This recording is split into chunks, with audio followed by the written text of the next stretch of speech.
টানা বৃষ্টির কারণে সৃষ্ট আকস্মিক বন্যায় ক্ষতিগ্রস্ত হয়েছে দক্ষিণ কোরিয়ার বিভিন্ন এলাকা। গ্যাপিয়ং এলাকায় নদী উপচে পড়ায় রোববার অন্তত 2 জন নিহত হয়েছেন। নিখোঁজ রয়েছেন আরও একজন।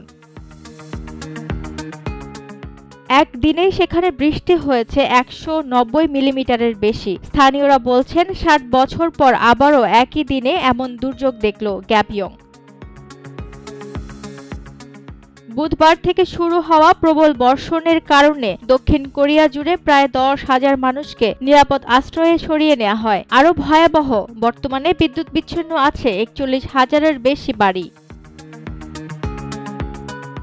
এ অবস্থায় কর্তৃপক্ষ এলাকাটিকে বিশেষ দুর্যোগ অঞ্চল ঘোষণা করে এবং নিখোঁজ ব্যক্তিদের সন্ধানে উদ্ধার তৎপরতা অব্যাহত রেখেছে। জলবায়ু পরিবর্তনের প্রভাব এবার যেন আরও স্পষ্টভাবে অনুভব করছে দেশটি।